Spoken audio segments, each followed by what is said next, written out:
السلام علیکم ورحمۃ اللہ وبرکاتہ۔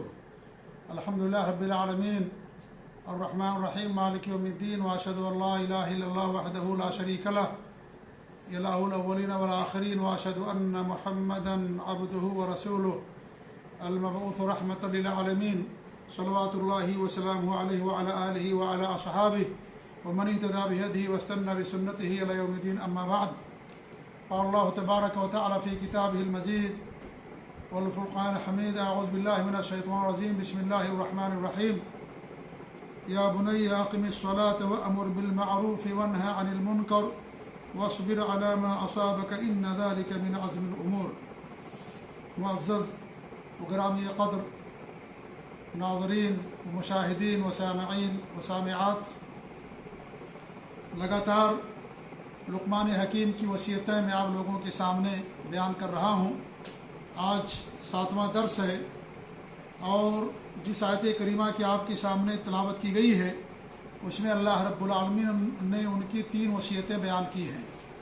تینوں بڑی اہم وصیتیں ہیں اور ساری وصیتیں ان کی بہت اہم ہیں، جن کا ذکر آپ لوگوں کے سامنے کیا جا رہا ہے۔ لیکن آج کی آیت میں جو 3 وصیتیں بیان کی گئی ہیں، ان تینوں وصیتوں کو ہم نہیں بیان کر سکیں گے۔ صرف ایک وصیت جو نماز کے قائم کرنے سے متعلق ہے، آج کے اس درس میں صرف ہماری گفتگو اسی موضوع پر ہوگی۔ انہوں نے اپنے فرزند ارجمند کو، اپنے لخت جگر کو، نور نظر کو، خون کے ٹکڑے کو وصیت کرتے ہوئے فرمایا تھا، یا بنی، اے میرے پیارے بیٹے، اے میرے برخوردار، میرے دل کے ٹکڑے، اقم الصلاۃ، نماز قائم کرنا، نماز قائم کرو۔ اس سے پہلے توحید کی وصیتیں تھیں، بیچ میں اللہ رب العالمین نے ماں باپ کی وصیت بیان کی، اور یہ ان کی تیسری وصیت ہے جو اقامت صلاۃ سے متعلق ہے۔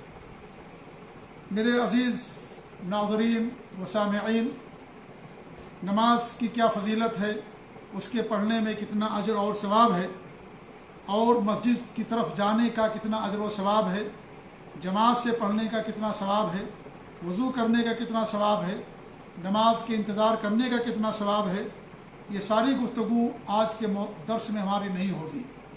آج کے درس میں میں صرف اور صرف دین اسلام کے اندر نماز کی کتنی اہمیت ہے، صرف اسی موضوع پر میں آپ لوگوں کے سامنے گفتگو کروں گا۔ یہ چھوڑ دیجئے کہ نماز پڑھنے کا کتنا ثواب ہے، کتنا اجر ہے، رکوع، سجدہ، دعائیں کرنے کا، ان تمام چیزوں کو چھوڑ کر کے صرف اتنا میں آج بیان کروں گا کہ نماز اسلام کے اندر کیا مقام رکھتی ہے، کتنی اہم عبادت ہے دین اسلام کے اندر نماز۔ نمبر 1، یہ نماز صلاۃ اسلام کا دوسرا اہم رکن ہے۔ اللہ کے رسول صلی اللہ علیہ وسلم کی حدیث سے بنی الاسلام علی خمس، اسلام کی بنیاد 5 چیزوں پر رکھی گئی ہے۔ سب سے پہلی بنیاد اس بات کی گواہی دینا کہ اللہ رب العالمین کے سوا کوئی سچا معبود نہیں ہے، اور محمد صلی اللہ علیہ وسلم اللہ کے سچے نبی اور رسول ہیں، اور نماز قائم کرنا، زکوٰۃ دینا، رمضان کے روزے رکھنا، بیت اللہ کا حج کرنا۔ دوسرا رکن ہے اسلام کے اندر نماز۔ اس سے نماز کی اہمیت کا اندازہ آپ لگا سکتے ہیں۔ وہ بڑی مشہور حدیث ہے جو میں نے آپ کے سامنے پیش کی، یہ بھی اور وہ حدیث بھی کہ جب ہمارے نبی صلی اللہ علیہ وسلم نے معاذ بن جبل رضی اللہ تعالیٰ عنہ، جو اسلام میں سب سے زیادہ حلال و حرام کے جاننے والے تھے، انہیں یمن کا داعی اور مبلغ بنا کر کے بھیجا، تو آپ نے فرمایا کہ تم اہل کتاب کی طرف جا رہے ہو، سب سے پہلے انہیں اس بات کی طرف دعوت دینا کہ اللہ تعالیٰ کے علاوہ تمہارا کوئی سچا معبود نہیں ہے، اور محمد صلی اللہ علیہ وسلم اللہ کے نبی اور رسول ہیں۔ اہل کتاب اللہ پر ان کا ایمان تھا، لیکن ان کے ایمان کے اندر شرک آ گیا، کفر آ گیا، اس لیے وہ کافر ہیں، اس لیے انہیں بھی ایمان کی طرف دعوت دی جائے گی۔ پھر اگر وہ اس کا اقرار کر لیں تو تم یہ بتانا کہ اللہ رب العالمین نے دن اور رات میں 5 وقت کی نماز تم پر فرض کر دی۔ اس سے بھی معلوم ہوا کہ نماز اسلام کا دوسرا اہم رکن ہے۔ اسلام ایک عمارت ہے، ایک بلڈنگ ہے، اور اس بلڈنگ کی بنیاد یہ 5 اسلام کے ارکان ہیں۔ اب ظاہر بات ہے، جب رکن ہے، بنیاد ہے، اگر آپ ایک بنیاد کو توڑ دیں گے اور اسے ختم کر دیں گے تو عمارت ڈھہ جائے گی، عمارت گر جائے گی۔ تو دوسری جو اہم بنیاد ہے اسلام کے اندر وہ نماز ہے۔ ایک حدیث میں آپ نے فرمایا کہ وعمودہ الصلاۃ، کہ یہ بھی صحیح روایت صحیح مسلم کی روایت ہے کہ آپ نے فرمایا، یہ سنن ترمذی کی روایت معاف کیجیے گا، کہ اسلام کا جو عمود ہے، اسلام کا جو کھمبا اور ستون ہے، جو بنیاد ہے، وہ نماز ہے۔ تو نماز اسلام کا دوسرا اہم رکن ہے، یہ پہلی اس کی اہمیت ہے۔ دوسری اس کی اہمیت ہے کہ کسی بھی صورت میں نماز معاف نہیں ہے۔ بالغ ہو جانے کے بعد، نماز فرض ہو جانے کے بعد کسی بھی صورت میں نماز کسی سے معاف نہیں ہے، اس کی رخصت نہیں ہے۔ چاہے آپ بیمار ہوں، چاہے میدان جنگ میں ہوں، چاہے آپ سفر میں ہوں، کیسے بھی ہوں، وضو نہیں کر سکتے، آپ کو تیمم کرنا ہے، کھڑے ہو کر کے نماز نہیں پڑھ سکتے، بیٹھ کر کے پڑھنا ہے، اشاروں سے پڑھنا ہے، میدان جنگ میں ہے، دشمنوں سے مقابلہ ہے، کفار سے جنگ ہو رہی ہے، جان خطرے میں ہے، لیکن اس کے باوجود بھی نماز معاف نہیں ہے۔ پڑھنا ہے نماز، ایک جماعت نماز پڑھے گی، ایک جماعت دشمنوں کا مقابلہ کرے گی، کسی بھی صورت میں نماز معاف نہیں ہے۔ روزہ آپ دیکھ لیں، آپ روزہ سفر میں معاف ہے، نہ رکھیں، رخصت آپ کے لیے، آپ بعد میں روزہ رکھیں، اس کی قضا کر دیں۔ ایسے آپ دیکھیں، زکوٰۃ سب پر فرض نہیں ہے، زکوٰۃ مالداروں پر فرض ہے، جن کا مال نصاب کو پہنچے گا۔ آپ حج کی مثال لے لیں، یہ بھی اسلام کا 5واں رکن ہے۔ حج زندگی میں ایک بار فرض ہے، وہ بھی سب پر نہیں فرض ہے، اس آدمی پر جسے اللہ رب العالمین نے مال سے نوازا اور استطاعت رکھتا ہے۔ روزہ دیکھیں، سال میں ایک مرتبہ، فجر سے لے کر کے اور مغرب تک، اور وہ بھی رخصت، حتیٰ کہ انسان مقیم ہے، بیمار ہے، روزہ نہ رکھ کے بعد میں قضا کر دے۔ حمل والی عورت، دودھ پلانے والی عورت کے لیے رخصت، لیکن نماز کے لیے رخصت ہے؟ نماز کے لیے کبھی رخصت نہیں۔ جب تک انسان کا شعور باقی ہے، جب تک انسان کے ہوش و حواس باقی، اس وقت تک انسان کو نماز پڑھنا ہی پڑھنا ہے۔ کسی بھی صورت میں انسان کے لیے نماز معاف نہیں ہے۔ وضو نہیں کر سکتا، تیمم کرے گا، تیمم نہیں کر سکتا تو ویسے پڑھے گا، نماز ناپاکی کے اندر پڑھے گا، لیکن نماز پڑھے گا ہی پڑھے گا۔ کسی بھی صورت میں نماز انسان سے معاف نہیں ہے۔ آپ اسے اندازہ لگا سکتے ہیں کہ اسلام کے اندر نماز کس قدر اہم عبادت ہے۔ تیسری چیز کہ ہمارے درمیان اور غیر مسلموں کے درمیان نماز حد فاصل ہے، یہ عہد ہے۔ اللہ کے رسول کی حدیث العہد الذی بیننا وبینہم الصلاۃ فمن ترکہا فقد کفر، ہمارے درمیان ان کے درمیان جو حد فاصل ہے، جو عہد ہے، پیمان ہے، وہ کیا ہے؟ وہ نماز کا ہے۔ جس نے اس کو چھوڑ دیا، اس نے کفر کا کام کیا۔ اس طریقے سے ایک حدیث میں آپ فرماتے ہیں، صحیح مسلم کی روایت ہے، بین العبد و بین الشرک والکفر ترک الصلاۃ، بندے کے درمیان اور شرک یا کفر کے درمیان نماز کا فاصلہ، نماز کا فاصلہ، نماز حد فاصل ہے۔ نماز ایک آڑ ہے، کس کے درمیان؟ غیر مسلم کے درمیان، کفر اور شرک کے درمیان، یہ نماز ایک آڑ ہے۔ تو یہ اس سے نماز کی اہمیت کا اندازہ ہوتا ہے کہ ایسا عہد ہے، اگر انسان نے عہد کو توڑ دیا، عہد کو انسان نے توڑ دیا، گویا کہ اسلام کے دائرے سے نکل گیا۔ اس لیے نماز کی فرضیت کا انکار کرنا کفر ہے، انسان اسلام کے دائرے سے نکل جاتا ہے۔ جو بندہ یہ کہے کہ اسلام کے اندر نماز فرض نہیں ہے، یا نماز کو رکن نہ مانے اسلام کا، ایسا بندہ اسلام کے دائرے سے نکل جاتا ہے۔ اتنی اہم عبادت ہے نماز میرے بھائیوں۔ چوتھی چیز، سب سے پہلے اعمال میں سے نماز کا حساب لیا جائے گا۔ سب سے پہلے حساب نماز کا ہوگا، صلاۃ کا ہوگا۔ اللہ کے رسول صلی اللہ علیہ وسلم کی حدیث ہے، اول ما یحاسب بہ العبد یوم القیامہ من عملہ الصلاۃ، سب سے پہلے قیامت کے دن اعمال، بندے کے عمل میں سے جس کا حساب لیا جائے گا وہ نماز کا لیا جائے گا۔ فإن صلحت، اگر نماز درست نکل گئی، فقد افلح وانجح، وہ کامیاب ہو گیا، کامیابی اسے مل گئی، اسے کامیابی ملی۔ کون سی کامیابی؟ جنت کا حصول، کیونکہ جنت کا مل جانا یہ سب سے بڑی کامیابی ہے۔ قد افلح المؤمنون الذین هم فی صلاتهم خاشعون، ان مومنوں کے لیے کامیابی ہو گئی، کامیابی ہے جو اپنی نمازوں کے اندر خشوع و خضوع اپناتے ہیں۔ تو اللہ کے فرماتے ہیں کہ وہ کامیاب ہو گیا۔ وَإِنْ فَسَدَتْ، اور اگر یہ نماز ہی بری ہو گئی، فقد خاب و خسر، وہ ناکام ہو گیا، نامراد ہو گیا، خسارے میں پڑ گیا۔ اور سب سے بڑا خسارہ جہنم کے اندر جانا ہے، اس سے بڑا کوئی خسارہ نہیں۔ مال و دولت کا خسارہ یہ کوئی خسارہ نہیں ہے، یہ تو خسارہ ختم بھی ہو جانے والا ہے، لیکن سب سے بڑا خسارہ انسان قیامت کے دن کامیاب نہ ہو سکے، اللہ کی رحمت اسے نہ مل سکے اور وہ جہنم کا حقدار بن جائے، یہ سب سے بڑا خسارہ۔ یہ آپ دیکھیں، سب سے پہلے نماز کا حساب لیا جائے گا۔ نمبر 5، ہر امت پر صلاۃ فرض تھی،